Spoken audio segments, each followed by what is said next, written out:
Bismillahirrahmanirrahim. Assalamualaikum warahmatullahi wabarakatuh.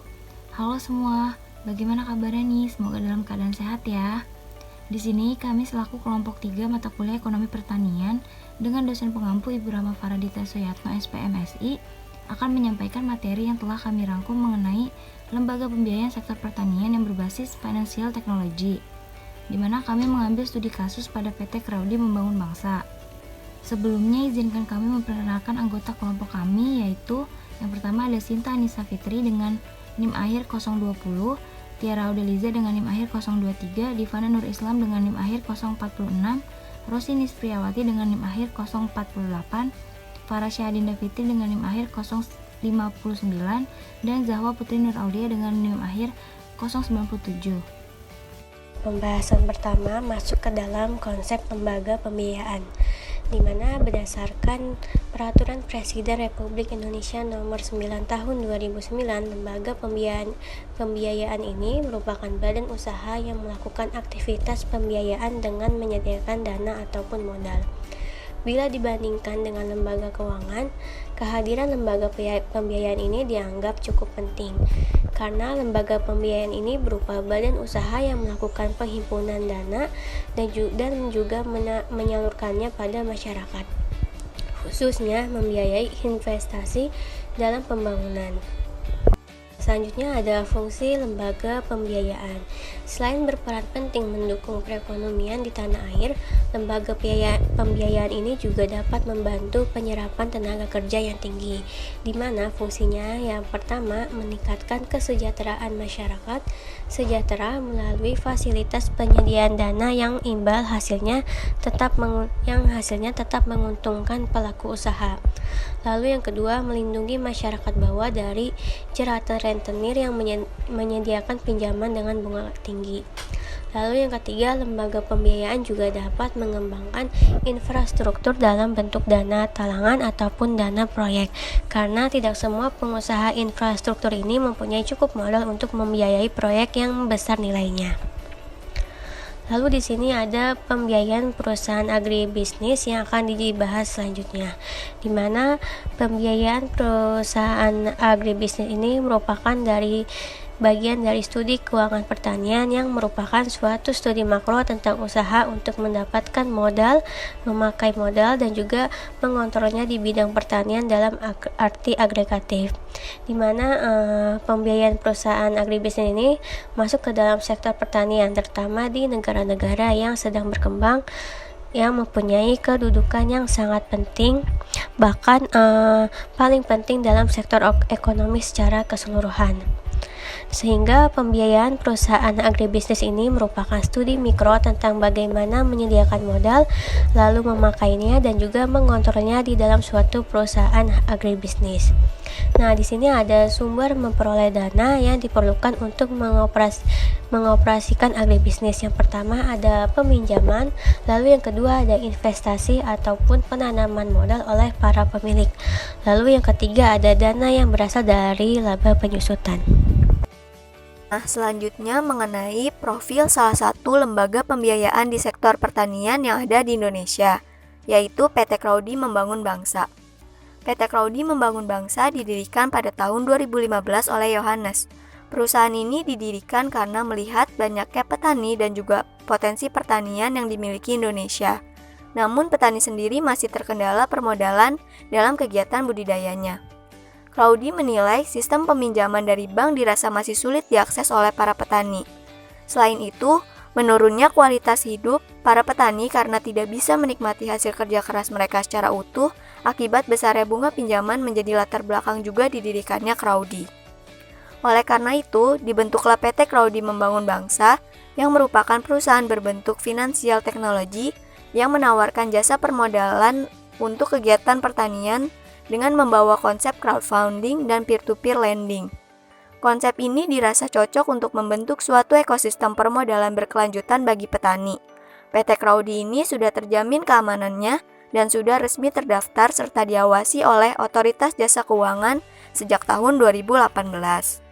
Selanjutnya mengenai visi dan misi, PT Kraudi Membangun Bangsa memiliki visi merevolusi petani Indonesia Sedangkan misi atau strategi yang digunakan untuk mencapai visi perusahaan tersebut yaitu dengan memberdayakan petani untuk menjadi agropreneur, menciptakan ekosistem pertanian yang efisien, dan menjadi platform crowdfunding terpercaya dengan semangat kerjasama timbal balik.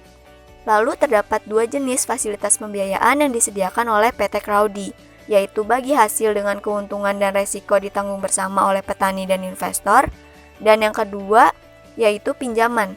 Jadi peminjam hanya wajib mengembalikan dana sesuai dengan nominal pinjaman yang telah disetujui pada awal kerjasama.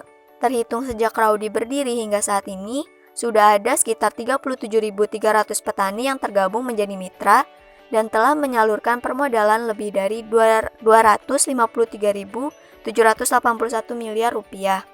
Crowdy memiliki harapan dapat hadir sebagai solusi untuk permasalahan di bidang agraria dan dapat memberi kesempatan berinvestasi yang menguntungkan baik untuk para pemodal maupun petani dengan sistem bagi hasil setelah panen sesuai dengan persentase modal investasi yang diberikan. Oke, selanjutnya PT Crowdy ini merupakan lembaga pembiayaan sektor pertanian dalam arti luas, jadi juga termasuk pembiayaan pada peternakan dan perikanan.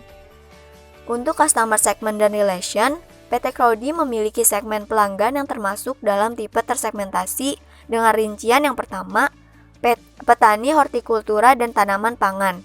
Komoditasnya itu seperti cabai, sawi, mentimun, padi, dan jagung. Segmen ini termasuk yang paling banyak ditargetkan karena siklus budidaya yang tidak terlalu lama serta permintaan pasar yang cukup tinggi. Lalu yang kedua ada peternakan. Komoditas peternakan misalnya domba dan kambing, di mana segmen ini memiliki kelebihan resiko yang lebih rendah dibandingkan petani budidaya maupun perikanan. Yang ketiga, perikanan. Segmen ini memiliki kebutuhan yang cukup besar dan juga waktu yang lama.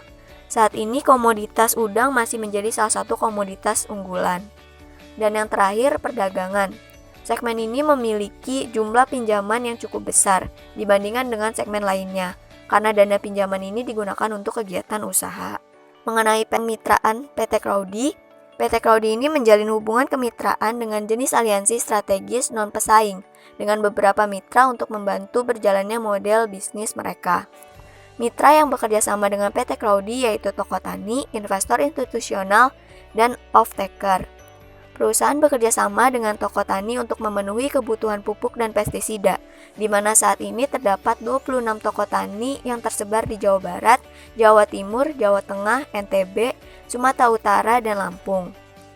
Lalu kerjasama dengan investor institusional dilakukan agar proses penyaluran modal ke petani berjalan lebih efektif dan efisien. Investor institusional yang berpartner dengan PT Crowdy diantaranya adalah Bank Mandiri, Bank BJB, Bank BRI, Session Modern Finance, Jasindo Syariah, Aid for Capital, IFC, dan GRI Ventures. Selanjutnya ada kerjasama juga dengan off-taker untuk menampung beberapa hasil panen komoditas yang dibudidayakan oleh petani mitra. Terdapat 3 off-taker mitra PT Crowdy yaitu Indofood, Japa Confit Indonesia, PT Petani Ceria Sejahtera. Lalu hubungan kemitraan dengan toko tani didasari atas motivasi pengurangan resiko dan ketidakpastian. Sedangkan dengan pihak off-taker dan investor didasari dengan pengurangan resiko dan ketidakpastian serta optimisasi dan skala ekonomi. Selanjutnya yaitu ada manajemen permodalan dari PT Crowdy, menggunakan teori yang dikemukakan oleh George R. Terry dalam buku Siswanto tahun 2006 mengenai fungsi manajemen, yaitu perencanaan atau planning, perorganisasian atau organizing, actuating atau pelaksanaan, dan ada controlling atau pengawasan. Di perencanaan ini, menurut Kons tahun 2010, perencanaan merupakan fungsi manajemen yang berhubungan dengan penetapan tujuan-tujuan, kebijakan-kebijakan, prosedur-prosedur, program-program dari beberapa alternatif yang ada. Implementasi pada PT Crowdy ini merujuk pada teori Handoko, yang terdiri dari penetapan tujuan atau serangkaian tujuan, perumusan keadaan saat ini, dan yang terakhir mengembangkan rencana atau serangkaian kegiatan untuk pencapaian tujuan. Di penetapan tujuan atau serangkaian tujuan dalam PT Crowdy ini memiliki dua tujuan, yaitu tujuan khusus dan tujuan utama. Tujuan khususnya itu membantu petani untuk benar-benar mendapatkan kehidupan yang lebih baik. Tujuan khususnya ada 3, diantaranya membuat ekosistem yang efisien untuk mendukung para petani dan semua stakeholder di pertanian. Kemudian membuat para petani menjadi lebih mandiri dengan membuat petani menjadi agropreneur. Kemudian menjadi satu-satunya platform yang menjadi pilihan untuk akses finansial bagi para petani dan juga para pemodal yang ingin berinteraksi dengan para petani. Nah, di perumusan keadaan saat ini, dari setiap proyek bagi hasil, petani yang terpenuhi pendanaannya melalui website, pihak Crowdy ini menetapkan biaya provisi sebesar 3% dari dana pemodal yang terkumpul dan akan langsung terpotong sebelum dilakukan pencairan dana kepada petani. Dan yang terakhir, di mengembangkan rencana atau serangkaian kegiatan, PT Crowdy ini memiliki 3 tahap, yaitu penetapan syarat dan ketentuan serta hak dan kewajiban bagi petani dan pemodal.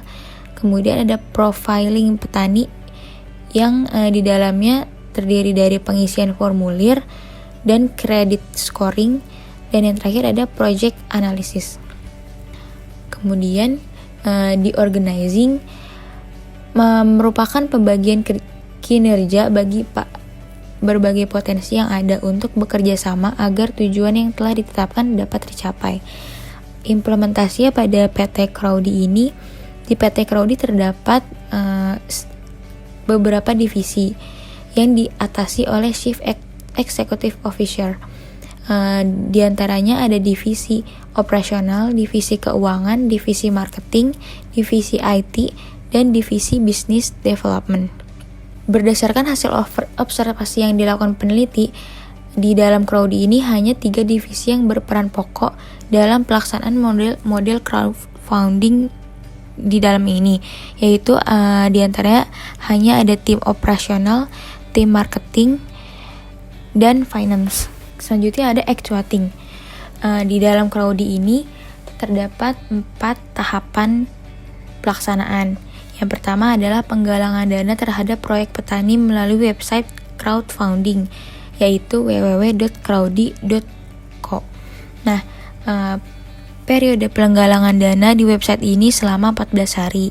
Terdapat 2 kemungkinan nih, ada proyeknya dipending ataupun disetujui. Nah, jika disetujui akan dibuatkan prospektus oleh pihak Crowdy-nya sendiri. Nah, yang kedua yaitu penyaluran modal ke petani. Crowdy saat ini menetapkan sistem penyaluran pemodalan berupa pemesanan sekaligus pembayaran sarana produksi yang dibutuhkan petani melalui toko pertanian terdekat, sehingga petani itu akan langsung menerima barang-barang input produksi tersebut dan akan langsung didapatkan. Yang ketiga yaitu proses produksi. Proyeknya berjalan itu. Lama produksi yang dikerjakan oleh petani crowd hingga proyek selesai paling cepat itu diantaranya 1 bulan, dan yang paling lama itu selama 4-6 bulan. Dan yang terakhir ada disbursement, sistem pengembalian dana modal kepada para pemodal yang dilakukan oleh pihak Crowdy melalui fitur wallet, yaitu fitur dompet digital. Nah, di sini terdapat skema bisnis yang dilakukan oleh Crowdy. Terdapat gambar di mana adanya hubungan antara Crowdy dengan permodalan, dengan toko saprotan atau supply shop, dan juga dengan petani dan juga off-taker juga. Jadi mereka ini saling berkaitan satu dengan yang lain. Dan yang terakhir yaitu proses controlling. Bentuk pengendalian risiko yang dilakukan oleh pihak Crowdy di dalam controlling ini yaitu dengan membentuk paguyuban berupa Crowdy yang dikepalai oleh seorang yang dianggap sebagai key leader pada sekelompok petani mitra Crowdy di suatu daerah. Nah, di sini terdapat contoh paguyuban yang ada di suatu daerah. Peran dan fungsi PT Crowdy terhadap pembiayaan berbasis vintage pada sektor pertanian. Perannya yaitu menyediakan akses mudah ke permodalan. Yang kedua, menempatkan agen di lapangan sebagai teman petani. Crowdy merekrut pilot agen untuk menjadi orang terdekatnya petani. Pilot agen ini bertugas sebagai orang pertama yang mengetahui permasalahan petani di lapangan. Jadi ketika mitra petani sedang mengalami kesulitan saat berbudidaya, pilot agen bisa ikut memberikan bimbingan. Tidak hanya itu, pilot agen juga bertugas memantau usaha budidaya petani, mulai dari memantau kesesuaian aktivitas budidaya petani dengan OP Crowdy, ketepatan penggunaan semprotan, memantau jadwal tanaman hingga panen, sampai memfasilitasi kebutuhan petani yang berkaitan dengan budidaya. Yang ketiga, melibatkan tokoh tani untuk menyalurkan modal usaha tani, yaitu untuk meminimalisir terjadinya keliruan dalam penyaluran modal usaha petani. Crowdy menyalurkan modal secara cashless dalam bentuk saprotan. Di sini Crowdy bekerjasama dengan tokoh tani yang berada di wilayah proyek permodalan untuk bisa menyalurkan kebutuhan saprotan untuk berbudidaya. Saprotan disalurkan kepada petani secara bertahap sesuai dengan tahapan budidaya dan RAB yang telah disepakati di awal. Yang terakhir yaitu bekerjasama dengan modal institusional. Kerjasama dengan pemodalan institusi ini dilakukan agar proses penyaluran modal ke petani berjalan lebih efektif dan efisien. Terdapat 85% mitra petani yang mengaku proses penyaluran modal jadi lebih tepat, cepat, terkontrol, dan budidaya mereka jadi lebih terjadwal. Jadi para petani tak perlu lagi kehilangan momen tanam, sehingga kegagalan pun terminimalisir. Ada fungsinya yaitu memberikan pinjaman permodalan. PT Crowdy membantu sirkulasi pinjaman untuk mencapai imbal hasil yang optimal dengan menyediakan skema yang platform peminjaman yang aman. Yang kedua itu mengajukan proses permodalan. PT Crowdy mendukung petani dengan menyediakan bahan baku petani dan menghubungkan petani dengan calon pembeli. Yang terakhir yaitu menyediakan ekosistem untuk membeli hasil pertanian dari petani binaan Crowdy dan menyediakan fasilitas petani untuk dapat memasak hasil pertaniannya. Yang selanjutnya yaitu tentang platform crowdfunding. Crowdfunding merupakan sebuah aktivitas penggalangan dana yang dilakukan oleh individu atau kelompok wirausaha untuk mendanai usaha mereka yang berasal dari kontribusi yang relatif kecil dari sejumlah besar individu melalui internet, tanpa adanya standar keuangan yang tertentu. Ini menurut Molik tahun 2014. Model pembiayaan ini merupakan model baru dalam dunia pertanian. Skema-skema yang terdapat pada model pembiayaan ini harus terus dikembangkan agar kesempatan petani untuk mendapatkan akses permodalan kian mudah dan cepat. Beberapa pelaku vintage di Indonesia yang bergerak pada sektor pembiayaan pertanian diantaranya Growpal, Sawah Kita, dan Crowdy, Iwak.me, iGrow, dan Eragano. Salah satu platform crowdfunding di Indonesia yang bergerak khusus di bidang pertanian adalah Crowdy. PT Crowdy Membangun Bangsa melalui situs www.crowdy.com merupakan portal crowdfunding yang terintegrasi di Indonesia yang telah berdiri sejak September tahun 2015 dan saat ini telah resmi terdaftar serta diawasi oleh Otoritas Jasa Keuangan sebagai penyelenggara layanan pinjam-meminjam uang berbasis teknologi informasi. Jumlah petani yang telah bekerja sama dengan Crowdy ini hingga saat ini telah mencapai lebih dari 5.071 petani yang terdaftar di 276 desa di Indonesia. Bentuk proyek pertanian yang didanai juga beragam seperti budidaya tanaman, perdagangan komoditas, pembelian bibit, pengiriman permintaan pasokan komoditas, industri pengolahan makanan, dan lain sebagainya. Jenis proyek pertanian yang dapat mengajukan permodalan tak hanya pada kegiatan pertanian dalam arti sempit, melainkan pertanian secara luas meliputi perikanan, peternakan, dan juga perkebunan. Adapun dampak platform crowding di PT Crowdy Membangun Bangsa yaitu yang pertama, petani yang memiliki keterbatasan modal serta sulit untuk mengakses kredit ke lembaga keuangan berpeluang untuk dapat memanfaatkan teknologi digital dengan konsep crowdfunding sebagai akses alternatif permodalan untuk mengusahakan kegiatan usaha taninya. Yang kedua, platform crowdfunding di Indonesia ini yang memfasilitasi proyek atau kegiatan pertanian untuk mendapatkan bantuan modal melalui media digital. Yang ketiga, menjadi platform terbuka bagi masyarakat untuk berinvestasi dengan cara memberi modal kepada para petani.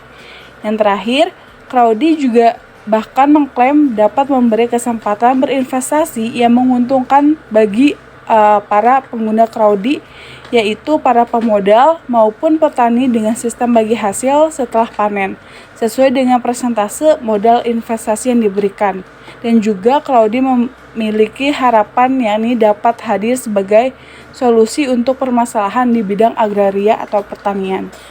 Berdasarkan apa yang telah rekan-rekan saya sampaikan, bisa ditarik kesimpulan bahwa sejalan dengan perkembangan teknologi informasi dan digital, saat ini di Indonesia tengah berkembang industri jasa keuangan dengan sentuhan inovasi teknologi atau disebut financial technology atau fintech.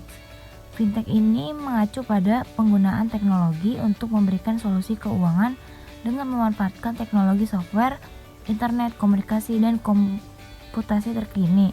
Menurut Arner pada tahun 2015, fintech ini telah merambah ke sektor pertanian yang pemanfaatannya digunakan untuk pembiayaan usaha di tingkat petani. Implementasi fintech pada sektor pertanian melalui salah satu bentuknya yaitu crowdfunding sebagai model pembiayaan usaha tani atau proyek pertanian.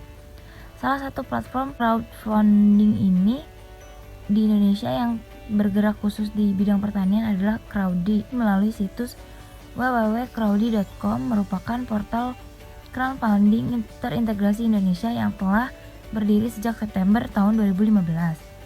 Dan saat ini telah resmi terdaftar serta diawasi oleh Otoritas Jasa Keuangan sebagai penyelenggara layanan pinjam-meminjam uang berbasis teknologi informasi. Crowdy menilai sistem peminjaman dari bank di Indonesia saat ini dirasa masih sulit diakses oleh para petani. Selain itu, menurutnya kualitas hidup para petani karena tidak bisa menikmati hasil kerja keras mereka secara utuh akibat besarnya bunga pinjaman menjadi latar belakang Crowdy mempunyai misi untuk memberikan dampak positif kepada para petani dan masyarakat Indonesia secara luas dengan menjadikan platform terbuka bagi masyarakat untuk berinvestasi dengan cara memberikan modal kepada para petani. Crowdy memiliki harapan yakni dapat hadir sebagai solusi untuk permasalahan di bidang agraria. Dalam manajemen, pada tahap perencanaan atau planning, Crowdy menetapkan biaya provisi sebesar 3% bagi setiap proyek bagi hasil yang terdanai oleh pemodal, menetapkan syarat dan ketentuan atau kebijakan, melakukan profiling petani, dan project analysis. Dalam pengorganisasian atau organizing, divisi yang terlibat langsung dalam proses crowdfunding yaitu operation, finance, dan marketing. Tahap pelaksanaan atau activating yang dilakukan oleh Crowdy meliputi penggalangan dana terhadap proyek petani melalui website, penyaluran modal ke petani melalui toko tani, proses produksi atau proyek berjalan, dan pengembalian dana pemodal menggunakan feature wallet. Sedangkan proses pengawasan atau controlling dalam manajemen crowdfunding, Crowdy berjalan beriringan dengan proses berjalannya proyek pertanian yang dijalankan petani, yaitu berupa pemantauan yang dilakukan pihak Crowdy menggunakan sistem pelaporan proyek. Baik, mungkin itu saja yang bisa kami sampaikan. Kurang lebihnya mohon maaf. Apabila ada pertanyaan, silakan bertanya melalui kolom komentar. Sekian dari kami. Wassalamualaikum warahmatullahi wabarakatuh.